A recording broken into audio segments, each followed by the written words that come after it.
DearPastMe. Welcome to the second edition in my new series, Get Schooled. In this edition, we're going to be talking about some tips on how to study for a test or a quiz. Now, this is kind of piggybacking off my last video on how to take notes, so if you haven't seen that video, the link will be in the description box below, so please go check that out, and let's get started. Alright guys, admit it, no matter how hard you try to text your friend, watch TV, and listen to your music, you are not actually getting any studying done. Distractions are awful. Every once in a while, I don't really think, and I still believe that I can do all those different things and focus at the same time. And then I get to the test, and I start thinking about the song lyrics or what happened in the episode, and not anything related to the test. So as hard as it is, turn off your phone, turn off the TV, find a nice quiet place to study, and actually spend the time, dedicate yourself, and focus on the material. If it's a nice day out, go outside, breathe the fresh air. I literally find almost no distractions when I'm outside, because even when I hear like birds or cars going by, it's sort of like a soothing, more background tone, and I get so much work done outside.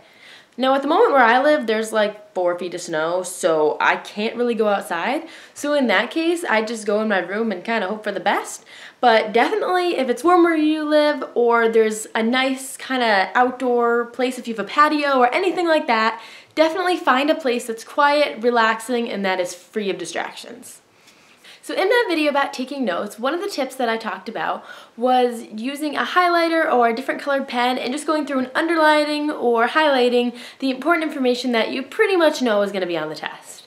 So the next step is to take one of these little note cards here, and on the side there's nothing on, that's blank. You're going to want to write the word or the term or any concept that you need to know, and then most of the time on the back there's going to be these different lines. And that's where you're going to write all the definitions or explanations or anything like that. Now, not all note cards have lines. Sometimes you can just make them out of any paper you have or whatever. And in that case, you totally don't need the lines, but I think it's much more organized if you're able to write on the lines, and it just makes it a lot neater and easier for me to understand. Now once you've made all of your note cards, what you're going to want to do is start practicing. So you're going to go through them, and if you know one right off the bat, put it to the side and you know you are all set with it. If you kind of sort of got the idea or just maybe forgot the word, but as soon as you saw it were like, yes, totally know it, then what I like to do is just kind of take it and put it in the back. And that way, as I'm going through my cards, I see it one more time, and if I get it that time, then I know I'm pretty much okay, but I'll definitely go through it some more anyway. Now, if I totally don't know it at all, I will take it and put it in a completely separate pile, and at the very end, go through those like 5 times and make sure that I really, really know them. And at the end of that, I take all of the cards and put them back into one pile and go through them again. Now, by repeating this and continually shuffling up the cards, you'll really get to know the words. I know sometimes when a bunch of words are written out on one piece of paper, you kind of end up memorizing the order of the words more so than the actual definitions. And if your test is not in order, that's not going to really be so helpful. I know with me, I have a photographic memory, so if I'm reading a list and they're all in order and then the test isn't in order, I have to kind of go back through and imagine what was below a certain, and it's a mess. It takes a lot longer than it should. And so note cards for me are a great way to really make sure that I actually know the information and I'm not just memorizing it in my short-term memory, because otherwise I'll forget it a week later, and that's just not helpful. Another great way to study is online. For a lot of topics you can find by going to like Quizlet.com or other websites that make free quizzes on the topic that you're studying. And sometimes by phrasing questions in a little bit of a different way, it helps to see if you really understand the concept, and I think it's a little more fun, especially being online. You can listen to music or do something while you're taking the quiz, and I think it's a little more fun and you're still able to review. Don't be afraid to ask the teacher questions. If you don't understand something now, you're not going to understand it on the test. And especially if there's different spaces on the test where you're going to have to write out like a mini essay or a short answer, if you don't understand what you're talking about, it's not going to go so well. It's teachers' jobs to help you. So whether it's before school, after school, or during lunch, find a time that you guys can sit down and talk about some of the things you're having trouble with. Do not wait till the last minute. Cramming is not effective. While you may be able to get a few pieces of information if you're lucky down, it's not going to work out in the long run.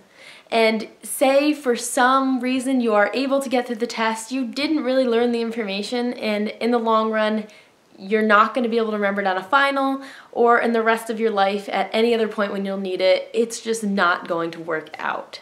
So spread all of your studying out over as many days as you possibly can. Most teachers don't walk in and say, quiz tomorrow. And if they do, even then, start as soon as you get home and study again before bed. But if you do get a little more notice, as in sometimes more like a week or at least a few days, make sure you study every night. And the most important things or some of the concepts that you may struggle with, make sure you hit up every single night. The more you review it and the more you become comfortable with it, the better off you'll be. Now, like taking notes, studying can be so boring. So find someone in your class and study with them. Now, I know everyone thinks of a study date as just something that you blow off and you don't get any studying done. But the truth is, a studying date can be a really effective way to both learn the information and maybe get close to a crush. But of course, a study day can also be with your best friends. Just make sure you don't get caught up in all the gossip and actually study.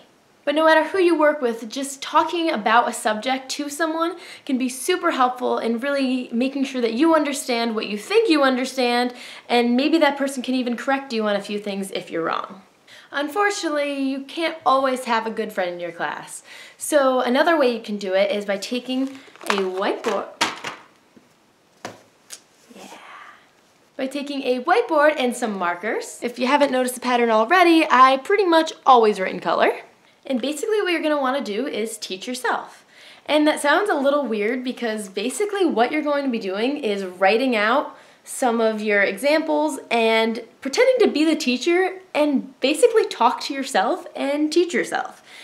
And sometimes it's a little awkward talking to yourself, but especially being on YouTube, I've kind of learned how to do it. But even if you just kind of mumble to yourself or do it when no one's home, or if you're just brave and you're going to do it anyway, that's awesome. Basically, hearing your own voice and also writing it out and forming full sentences kind of makes you understand where you're at. Because if you can't fully understand what you're saying or explain what you're trying to get at, you probably don't know the information well enough. And that's a great cue to ask a teacher, ask a friend, look it up, do whatever you need to do. I definitely recommend this step early on in the studying process, and also then again at the end, because if you learn what you don't really know towards the end, it may be too late to get your answers. So if you do it at the beginning and then try to explain your concepts again at the end, you'll know if you really got what you think you got. A whiteboard is also great for redoing old homeworks and problems, especially again in math. Because writing it out on a whiteboard, if you mess up or if you find kind of where you went wrong, or if you want to make notes yourself, it's super easy to just kind of erase with your finger or add in with a different color, something in between, write over things. It's super simple to do that, and I think it's more fun because how often do you get to write on a surface like this? You're writing in a notebook all day, and I think that can get boring, so writing on a whiteboard really helps me mix it up and stay really focused on what I'm trying to learn. And after a long night of studying, reward yourself. Whether that's going for a run, watching a little extra TV, calling your friends, eating a cookie, whatever it is that you want to do to kind of give yourself some motivation to think about along the way, and then to basically congratulate yourself for getting through the night, do it. It's a great way to just kind of wind down after all that hard work, and it makes you feel super accomplished, and you get a nice treat at the end. It's a win-win for everyone. And finally, on the day of the test, make sure that you have everything you need. If you need a calculator, pens, pencils, anything you need, make sure you bring it to the test. And also make sure to just relax. There is no sense in worrying about the test. You've studied as hard as you could, you prepared as much as you can, and I promise you, if you relax, try your best, and think as hard as you can, you will do awesome. And don't forget, after you ace that test, go home, grab yourself a big bowl of ice cream, cookie, brownie, awesome good food, and celebrate. Sincerely, your future self.